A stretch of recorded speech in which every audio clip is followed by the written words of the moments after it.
Hey, Granny, welcome to omNom. This is white chocolate with the biscuits. And this is what we call coconuts. If you go all over here, you can get like a hint of acidity coming off the coconuts.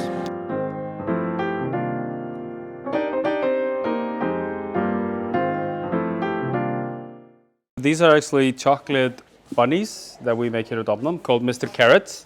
Would you like to try one?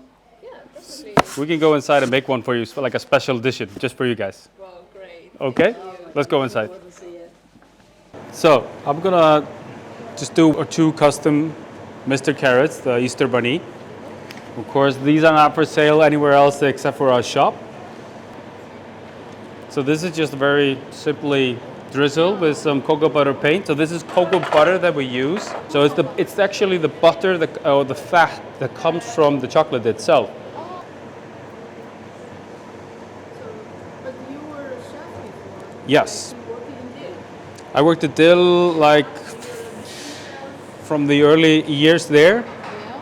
So that was a lot of fun. During that time, I actually started experimenting making chocolate. What's the specialty that chocolates attract you to move from chef? Yeah, so I think it was just something like I've always been very curious about methods in cooking. Like kind of not, I would say like a science geek, but more like just interested in how things work. Like I think that's always what drew me to cooking was like the kind of methodology of when you apply heat to something or seasoning or, when you cook, you're really transforming an ingredient to something else. So it was just this kind of, almost felt like a science experience when you were cooking, but with really delicious results.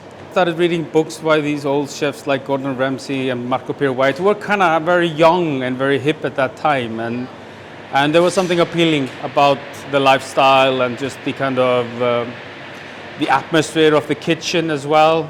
And so I decided I wanted to also go abroad and work at a maybe more professional level kitchen, like a Michelin restaurant, and just see what that was about. So I lived in Luxembourg for almost a year and worked at a restaurant there, which was very kind of classic French kind of style cooking.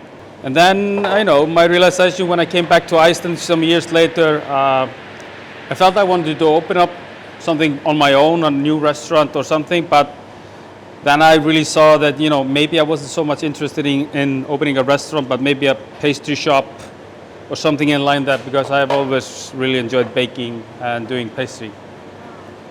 And that idea kind of, started as a one thing and then actually became omNom in the end. So this has been rolling around for 10 minutes. And we're just going to cool it down now.